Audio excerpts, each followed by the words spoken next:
नमस्कार मेरे किसान साथियों, आपके चैनल एग्रीबडी अदैत में आप सभी लोगों का स्वागत है। दोस्तों आज मैं आप सभी लोगों को, कल बहुत से लोग कमेंट कर रहे थे और मैं आज सभी लोगों को बताऊंगा दवाई के बारे में कि कौन सी दवा इस समय स्प्रे करना चाहिए। वैसे मैं कई वीडियो डाल चुका हूं, पर मैं और भी आप लोगों को जानकारी दे देता हूं। कुछ लोग जो नए जुड़ रहे हैं चैनल पर, उन लोगों के लिए भी जानकारी है, कुछ लोग पुराने जुड़े हैं उनके लिए भी ये जानकारी है। तो दोस्तों शुरुआत करते हैं। सबसे पहले मैं स्टेप बाय स्टेप आप लोगों को बताऊँगा दोस्तों।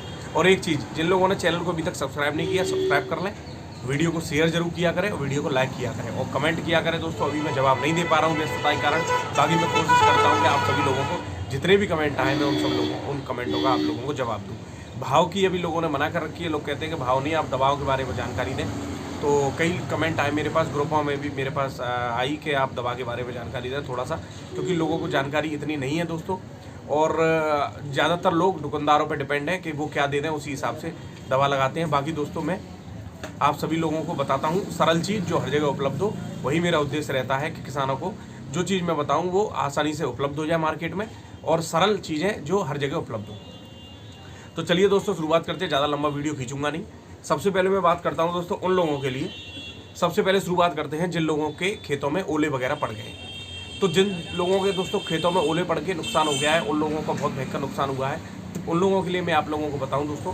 तो वो लोग जिनकी ज़्यादा भयंकर नुकसान हो गया है, वो किसी चक्कर में ना पड़े। वो ज़्यादातर वो ये ना सोचे कि ये मैं अपने भागे नहीं मार्केट में कि क्या लगाएं हम लोग और इससे हमारा हो। दोस्तों वो पैसा वेस्ट है। जब आल ही 3 जगह से टूट गई है और खेतों में नुकसान ज़्यादा हो गया है, तो उसमें कोई ज़्यादा वेस्ट पैसा करने का कोई फ़ायदा नहीं है। और जिन लोगों ने दोस्तों, जिन खेतों में ज़्यादा बारिश हुई है और उनमें ब्लाइट आ गई है, जैसे कुछ एरिया जैसे ऐसे हैं जिन खेतों में ब्लाइट आ गई है, और ब्लाइट के मैंने आप लोगों को, आप नेट पे भी देख सकते हैं, वो धब्बे से काले ऊपर से दिखाई देने लगते हैं। ब्लाइट बहुत ज़्यादा जल्दी नुकसान करती है और कुछ अलीगढ़ साइड का इलाका है, वहाँ से ज़्यादा खबर आ रही है ब्लाइट की। तो उन लोगों के लिए, बाकी नॉर्मल सब लोगों के लिए बता देता हूँ मैं। जिन खेतों में दोस्तों ब्लाइट आ गई है उसमें आप रिडोमिल गोल्ड का स्प्रे कराएं। सिंजेंटा कंपनी की आती है दोस्तों रिडोमिल गोल्ड, उसका स्प्रे कराएं खाली, और उसमें साथ में कोई टॉनिक लगा दें। आधा किलो 1 एकड़ में, वो टॉनिक नहीं, सॉरी दोस्तों, टॉनिक नहीं, एंटीबायोटिक। आधा किलो 1 एकड़ में रिडोमिल गोल्ड, और साथ में कोई एंटीबैक्टीरियल ले लें, जैसे बेल्टामाइसिन है, कासुबामाइसिन है, या स्टेप्टोमाइसिन के पाउच हैं, या बैक्टोप्लस करके आता है वो पाउच है, ये ले सकते हैं। 1 एकड़ में 1 पाउच या 2 पाउच उसका लगा दें। वेल्डामाइसिन अगर लगाएं तो 250 ml पर एकड़ के हिसाब से लगा दें। कासुबामाइसिन भी 250 ml पर एकड़ के हिसाब से, जिन खेतों में ब्लाइट आ चुकी है। ठीक है दोस्तों। और दूसरा ऑप्शन, जिस खेत में ब्लाइट आ चुकी है, जैसे रिडोमिल गोल्ड नहीं उपलब्ध हो पा रही है, तो आप दोस्तों उसमें कॉपर ऑक्सीक्लोराइड 500 ग्राम पर एकड़ के हिसाब से लें। साथ में 100 ग्राम मेटालेक्सिल लें, ठीक है। और साथ में एक एंटीबायोटिक ले लें, जैसे 250 ml वेल्डामाइसिन ले लें, या क्रॉसिन ले लें, स्टेप्टोमाइसिन या कासुबामाइसिन ले लें 250 ml पर एकड़ के हिसाब से। 3 चीज़ें विशेष तौर से ध्यान रखने वाली बात ये है दोस्तों कि इन खेतों में कोई भी टॉनिक, कोई भी यूरिया, कोई भी लिक्विड DAP, कोई भी कैल्शियम, ये आपको नहीं लगानी है। सिर्फ ये 3 चीज़ आप लगा सकती हैं, ठीक है दोस्तों। और जिन खेतों में दोस्तों, जो मैंने बताया, जिन खेतों में ब्लाइट का प्रकोप हो चुका है, बहुत से टेक्निकल बाजार में मार्केट में आती हैं, बहुत सी कंपनियों के बढ़िया भी आते हैं दोस्तों, पर मैं वही बताऊँगा जो आपको हर जगह उपलब्ध हो जाए और जितनी मेरे को नॉलेज है। तीसरा ऑप्शन दोस्तों, अगर जैसे कॉपर नहीं उपलब्ध हो पा रही है कहीं पे, तो उसके साथ तीसरा ऑप्शन है जिसमें ब्लाइट आ चुकी है, उनके लिए 500 ग्राम या 750 ग्राम पर एकड़ के हिसाब से M45 मैनकोजेब, और 250 ml आपका वेलिडामाइसिन या कासुबामाइसिन या स्ट्रेप्टोमाइसिन, और आपका 100 ग्राम मेटालेक्सिल, बढ़िया कंपनी की 100 ग्राम मेटालेक्सिल ले लीजिए। ये 3 चीज़ें दोस्तों, टॉनिक वगैरह कोई चीज़ नहीं लगती।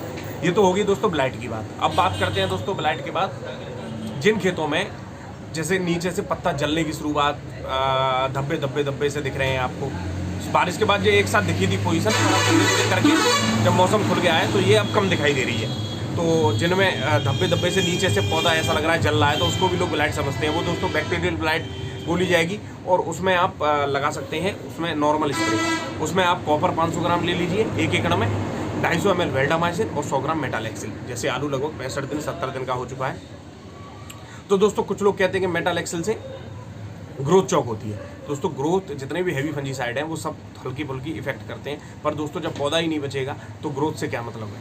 आप पौधा ज़्यादा समय तक, लंबे समय तक अगर बचाना है तो मेटालेक्सिल आप इस्तेमाल कर सकते हैं। मेटालेक्सिल ऐसी चीज़ है, वो हर जगह हर मार्केट में उपलब्ध है। बाकी दोस्तों मैं सब चीज़ आप लोगों को बताता रहता हूँ, और इसमें मैंने बताया आपको, जिन खेतों में नीचे से पत्ता जल रहा है, जिनमें निशान से आ रहे हैं, धब्बे धब्बे से आ रहे हैं और हल्की फुल्की संभावना है ब्लाइट की, तो उसमें आप कॉपर, मेटालेक्सिल और वेल्डामाइसिन भी लगा सकते हैं और रोकथाम के लिए।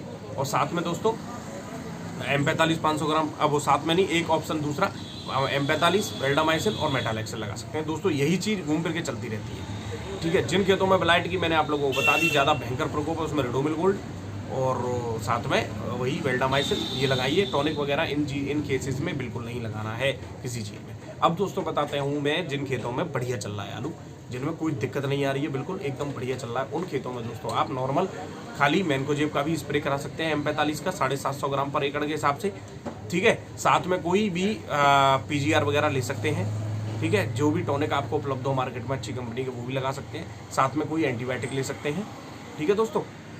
अब है नॉर्मल जो जिन खेतों में लगभग आलू 60, 65, 70 दिन का हो चुका है, नॉर्मल आलू बढ़िया चल रहा है। और दोस्तों 70 किसी का 75 दिन का हो गया है आलू, तो उसमें आप वही आप नॉर्मल M45, ठीक है, या कार्बन डाइजिम प्लस मैनकोजेब ले लीजिए। साथ में उसके 0050 भी अलग घोल बना के लगा सकते हैं, कोई भी टॉनिक लगा सकते हैं, उनके लिए कोई मना नहीं है। यूरिया का दोस्तों इस्तेमाल ज़्यादा ना करें, ज़्यादा फेंके नहीं, कोई उससे लाभ इतना ज़्यादा होने को वाला नहीं है। और बाकी स्प्रे जरूर करें, जिससे क्या हो कि रोग आने की संभावना खेतों में कम से कम हो जाए और कोई दिक्कत नहीं है। लंबे समय तक आल आपकी हरी रहे, और आल जब हरी रहेगी दोस्तों बढ़िया रहेगी तो आलू ऑटोमेटिक फैलता रहेगा। 0050 का दोस्तों इस्तेमाल जरूर किया करें। SOP 0050 आती है, NPK जिसको देसी भाषा में बोल देते हैं, उसका आप 1 किलोग्राम पर एकड़ के हिसाब से स्प्रे करें, बहुत अच्छे रिजल्ट रहेंगे। और उसका कोशिश ये करें अलग से भी स्प्रे लगा दें, या जो भी फंजीसाइड लगा रहे हैं उनके साथ आप इस्तेमाल कर सकते हैं। बात करते हैं दोस्तों जैसे प्रिवेंशन के तौर पे, जैसे कुछ लोग चाह रहे हैं कि हम अपने में अभी से ही लगा जैसे मेटालेक्सिल लगा सकते हैं, तो दोस्तों थोड़े बहुत मात्रा में, जैसे 50 जिनके खेत बढ़िया चल रहे हैं कोई दिक्कत नहीं है, वो मेटालेक्सिल लगा सकते हैं और लंबे समय तक आल अपनी को बचा सकते हैं, बढ़िया बनी रहेगी।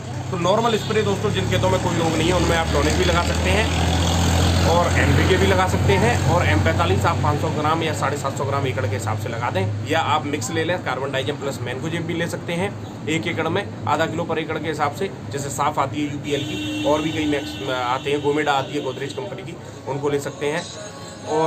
और दोस्तों मैं आप लोगों को बताऊं कि और सबसे बड़ी चीज़ टेबुकोनाजोल प्लस सल्फर का कॉम्बिनेशन आता है, उसको भी आप लगा सकते हैं, ठीक है ना, वो भी अच्छा काम करेगा इस समय।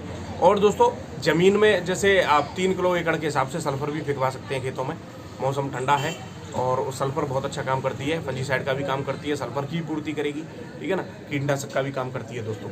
तो दोस्तों मैं आशा करता हूँ आप सभी लोगों को वीडियो अच्छा लगा होगा, और ये नॉर्मल स्प्रे हैं जो मैं आप लोगों को मैंने बताए, और इनसे आप लोगों को मैं आशा करता हूँ जानकारी पूरी मिल गई होगी। बढ़िया खेत जिनके चल रहे हैं उन्हें कोई दिक्कत नहीं है, उसमें आप नॉर्मल M45 का स्प्रे या कार्बन डाइजिम प्लस मैनकोजेब का स्प्रे करा सकते हैं, और साथ में एक एंटीबायोटिक ले लीजिए और साथ में कोई टॉनिक लगा दीजिए। कीटनाशक की जहाँ जरूरत हो वहाँ लगाइए, नहीं जरूरत है तो नहीं लगाइए। जैसे किसी में गिडार आ गई है तो आप उसमें रॉकेट ले सकते हैं PI कंपनी का, जिसमें प्रोफिनो साइपर होता है, और आप नॉर्मली अमीडा लगा सकते हैं, आप थाइमोथक्सम भी लगा सकते हैं 100 ग्राम पर एकड़ के हिसाब से। तो दोस्तों यही मैं आप सभी लोगों को बता रहा था। यूरिया जिन खेतों में रोग आ गया उनमें विशेष तौर से यूरिया वगैरह जितने भी माइक्रोन्यूट्रिएंट जितने भी होते हैं, जैम वगैरह, ये सब चीज़ें हिंदी भाषा में बिल्कुल ना लगाएं, और नॉर्मल अपना खेतों की सुरक्षा करें।